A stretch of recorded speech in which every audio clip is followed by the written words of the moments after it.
ચાલો મિત્રો, નમસ્કાર. શિવમ જીકે માસ્ટર યુટ્યુબ ચેનલમાં સ્વાગત છે તમામ વિદ્યાર્થી મિત્રોનું. અહીંયા તમે જેમ જોઈ રહ્યા છો એમ હસમુખ પટેલ સર એટલે કે લોકરક્ષકના અધ્યક્ષ એમણે અહીંયા ટ્વીટ કરીને જણાવ્યું છે. આ રીતની કંઈક બે ટ્વીટ આપણને આપી છે, જેની અંદર જુઓ સ્પષ્ટ કીધું છે કે પીએસઆઈ તથા લોકરક્ષક ભરતીની શારીરિક કસોટી 15 નવેમ્બરની આસપાસ શરૂ થશે. ક્યારે? 15 નવેમ્બર. યાદ રાખજો, 15 નવેમ્બરની આસપાસ શરૂ થશે. પીએસઆઈ તથા લોકરક્ષક છે એની શારીરિક કસોટી. તે પછી ઝડપથી લેખિત પરીક્ષા લેવામાં આવશે. ઉમેદવારો તૈયારીમાં લાગી જાય. તૈયારી વિના શારીરિક કસોટી આપવી ઉચિત નથી, તેને લીધે શારીરિક તકલીફ થઈ શકે. બરાબર. હવે જો શું કે છે, એક જ વાત કે ભાઈ 15 નવેમ્બરની આસપાસ તમારું ગ્રાઉન્ડ આવશે. શું આવશે?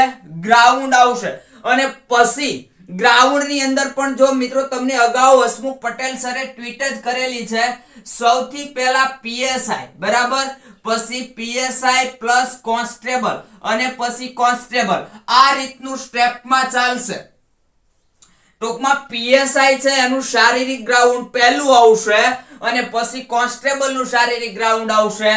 કોન્સ્ટેબલ અને પીએસઆઈ બંનેમાં ભરેલું છે, એને માત્ર એક જ વાર પરીક્ષા આપવાની છે. શારીરિક કસોટી એક જ વાર આપવાની છે. આ ભૂલવાનું નથી. બરાબર. એટલે હવે એવું કહે છે તૈયારીમાં લાગી જાઓ, એટલે શારીરિક કસોટીની તૈયારીમાં લાગી જાઓ. તૈયારી વગર તમારે આ જે છે એક્ઝામ આપવી ઉચિત નથી. ઘણાથી ના પણ થાય. એટલે મિત્રો ગ્રાઉન્ડ છે એ હું પણ કહું છું, ગ્રાઉન્ડની તૈયારી નથી કરતા તો તૈયારી શરૂ કરી દેજો. અત્યારે તમારે મિનિમમ 25 મિનિટની અંદર પૂર્ણ તો થવું જ જોઈએ. પૂર્ણ તો 25 મિનિટના થવું જ જોઈએ. અને જ્યારે તમારે ગ્રાઉન્ડ આવી જાય છે, આ ગ્રાઉન્ડ સમયે તમારે 24 થી 23 થી 22 આ મિનિટોની અંદર તમારું ગ્રાઉન્ડ પૂરું થાય ત્યારે તમારે ત્યાં 25 ની અંદર ગ્રાઉન્ડ પૂર્ણ થશે.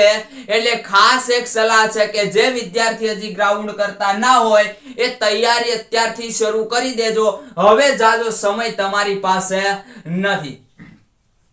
ત્યારબાદ એક બીજી ટ્વીટ છે કે પીએસઆઈ તથા લોકરક્ષક ભરતીમાં શારીરિક કસોટીના ગુણ ન હોય. તમને જે પહેલા અહીંયા જો અહીંયા તમને એક આપ્યું છે એ મુજબ ગુણ હતા. બરાબર. તમને મિનિટ, જે તમે મિનિટ પ્રમાણે માર્ક્સ આપેલા હતા, તો જે સારા દોડવીર હતા એને કામ થઈ જતું હતું. તો આ જે માર્ક્સ છે એ હવે તમને મળવા પાત્ર નથી. હવે માત્ર તમારે 25 મિનિટની અંદર 5000 મીટર એટલે કે 5 કિલોમીટર પૂર્ણ કરવાનું છે માત્ર. બરોબર. આટલી શરત છે. બેનો માટે તો કે બેનો માટે અહીંયા અલગ છે, તમે જાણતા હશો. બરાબર. અહીંયા મિત્રો જે છાતી, પછી વજન, ઊંચાઈ, આ બધું કાઢી નાખવામાં આવ્યું હતું, પણ હવે પાછું રાખવામાં આવ્યું છે. ફૂલાવેલી છાતી, આ બધું રાખવામાં આવ્યું છે. બરાબર. અહીંયા બેનો માટે આ છાતીને ના હોય, એના માટે માત્ર વજન ને ઊંચાઈ એ બધું હોય છે. બરાબર. ત્યારબાદ મિત્રો શું કે છે કે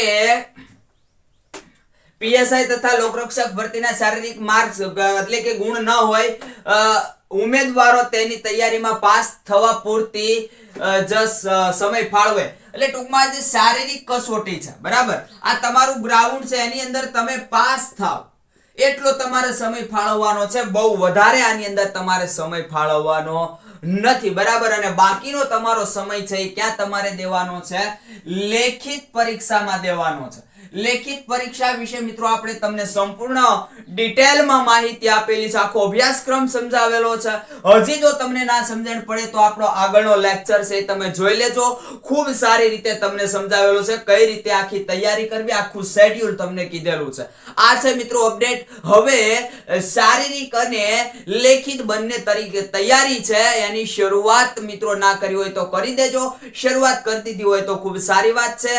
આ હતી અપડેટ. અહીં સુધી મિત્રો રાખીએ છીએ. આગલા લેક્ચરમાં હવે મળીશું.